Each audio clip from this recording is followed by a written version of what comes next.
pessoal, o meu nome é Júnia Arnaud e eu sou sua professora de Física. Bem-vindos ao Se Liga de hoje. Vamos para a aula de hoje. Hoje nós iremos falar sobre os gases ideais. Como que são esses gases ideais e quais são as grandezas que influenciam no seu comportamento na natureza. Além disso, nós iremos trabalhar as grandezas, essas grandezas que são chamadas de variáveis de estado, mas também iremos trabalhar as transformações gasosas, isotérmica, isovolumétrica e isobárica. Vamos conhecer também a lei geral dos gases e a equação de um estado de um gás ideal. Vamos lá. Bom, a primeira coisa é a gente tentar identificar o estado gasoso. Nós sabemos que por ele ser gás, ele está solto dentro de um recipiente com muito mais mobilidade do que teria um sólido ou um líquido. Isso faz com que ele bata com muito mais frequência nas paredes do recipiente que o contém. E ao bater nessas paredes, ele provoca ali, através das colisões que ele faz, um aumento da pressão nessas bordas desse recipiente. Essa pressão faz com que tanto o seu volume quanto sua temperatura aumentem. Então, essas serão as variáveis de estado que nós vamos trabalhar aqui neste momento. Bom, eu vou mostrar isso para vocês através de uma simulação, porque com ela fica mais fácil da gente visualizar. Vamos lá! Bom, aqui na simulação, o que a gente tem? Vamos por partes. Eu tenho um recipiente fechado e nesse recipiente fechado eu tenho a possibilidade de medir a temperatura aqui neste termômetro. Aqui nesse medidor eu consigo ver a pressão, né? É um manômetro. E aqui nessa bombinha eu consigo injetar gás dentro do meu recipiente. Nessa alça, eu consigo aumentar o tamanho desse recipiente.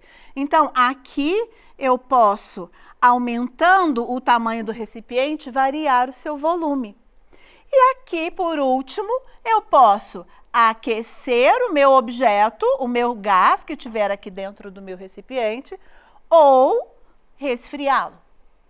Então, a primeira coisa que nós vamos fazer aqui é colocar um bocado de gás aqui dentro desse recipiente. O que você já percebe de cara?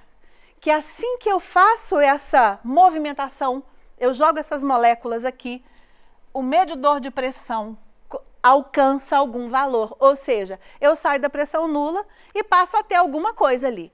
Essa pressão ela acontece porque aquelas moléculas de gás elas estão batendo no recipiente. E quanto mais elas batem no recipiente, mais a temperatura ali vai sendo alterada, certo? O que eu consigo mostrar aqui através dessa simulação? Vamos começar pelo volume. Prestem atenção no medidor de pressão na medida em que eu altero o volume.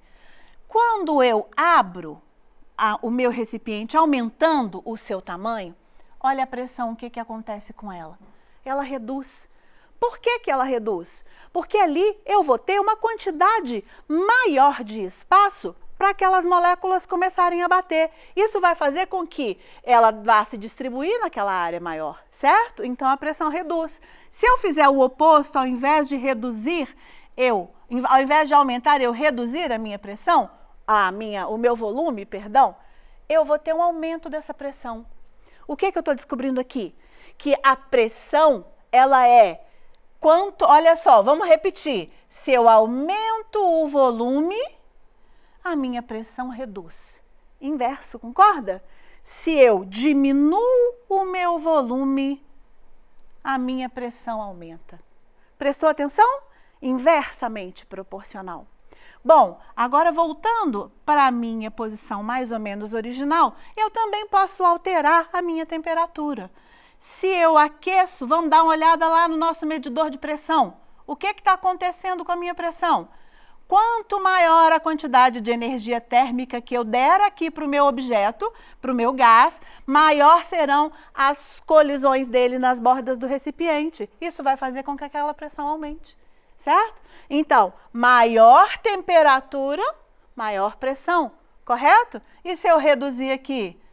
Eu vou esfriar a minha amostra. Repara que a minha temperatura aqui está diminuindo, olha o meu termômetro abaixando, certo? Então, eu estou reduzindo a minha temperatura, então eu também estou reduzindo a minha pressão, certo?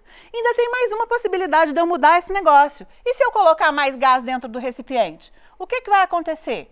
Cada vez que eu bombeio, repara, a pressão sobe um pouco mais. Por quê? Eu estou aumentando a quantidade de moléculas ali dentro. Quanto mais moléculas você coloca dentro do recipiente, maior serão a quantidade de colisões. Novamente, você vai ter uma pressão maior, certo?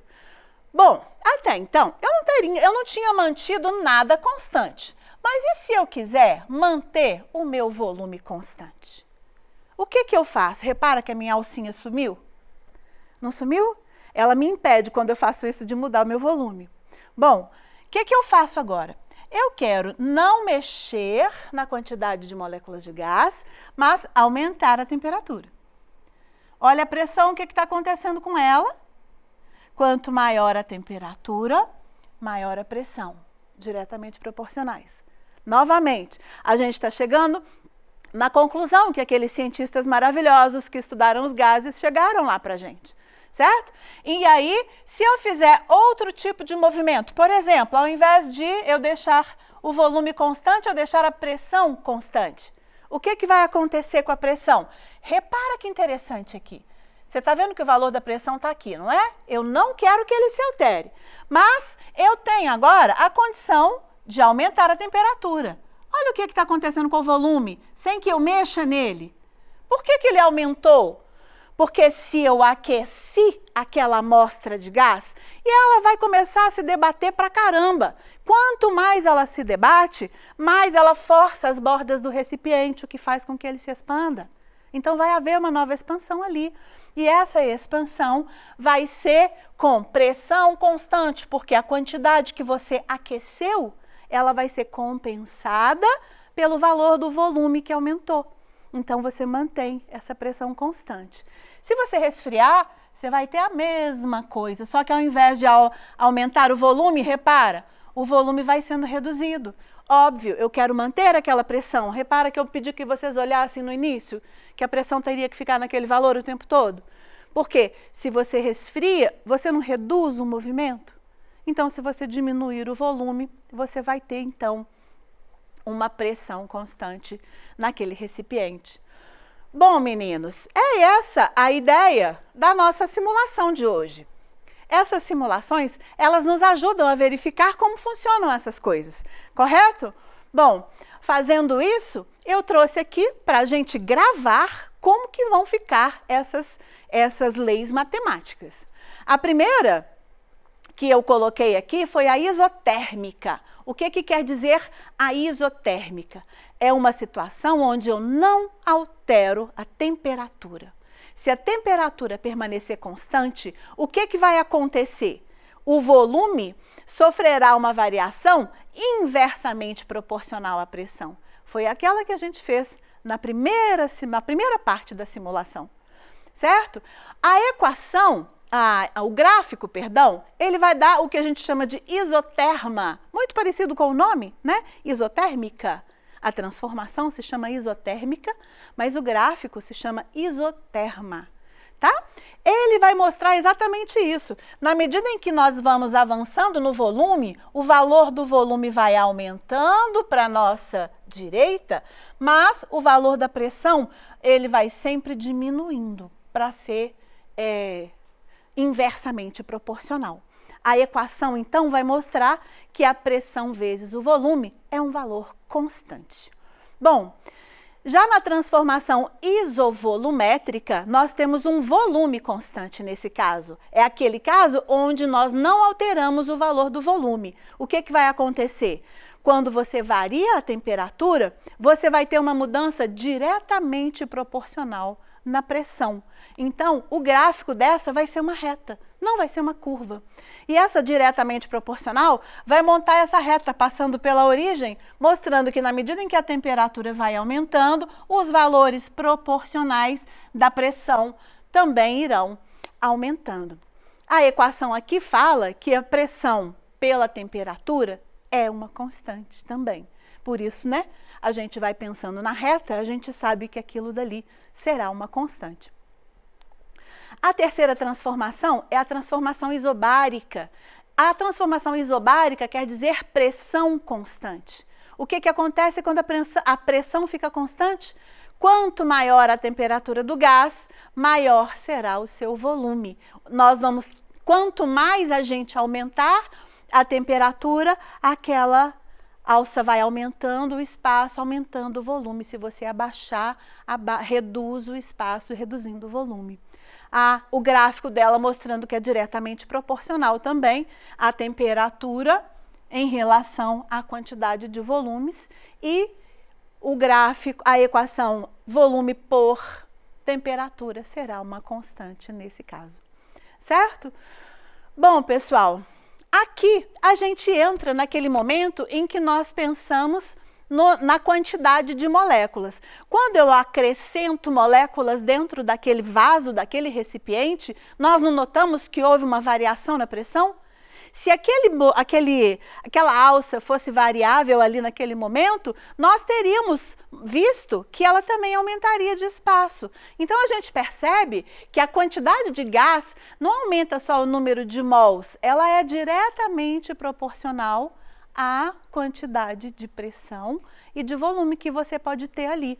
Então, foi criada essa equação aqui, que é a equação geral dos gases, onde ela fala que a pressão vezes o volume é diretamente proporcional ao número de mols vezes a temperatura, vezes R.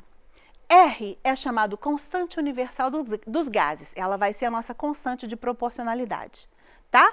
Só que acontece que esse R, ele foi achado experimentalmente. Então, quando os cientistas estavam montando essa equação e estavam trabalhando com determinadas unidades, o R, a constante, dependia dessas unidades de trabalho.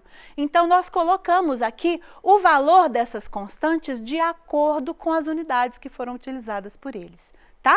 Então, vamos prestar bastante atenção. A pressão, ela pode ser usada tanto em ATM como PA, Pascal, tá? O volume, ele pode ser usado tanto em litro quanto em metro cúbico, tá? Já o número de mols é só em número de mols mesmo, tá? A quantidade vai ser sempre essa. E a temperatura, a unidade obrigatória dela será Kelvin, tá bom? Agora, vamos conhecer essa constante aqui. A constante R, ela vai depender da unidade de trabalho do exercício que for colocado. Se o exercício colocar a unidade de pressão como ATM e a unidade de volume como litro, você deverá usar 0,082 como sua constante, tá? Agora, se a unidade de pressão for Pascal e a unidade de volume for metro cúbico, isso aqui no sistema internacional é joule, certo? Então, como isso é joule, nós vamos usar 8,31. Não precisa gravar esse número. Normalmente, esses números são colocados para vocês no Enem. Eles são dados na questão normalmente, tá?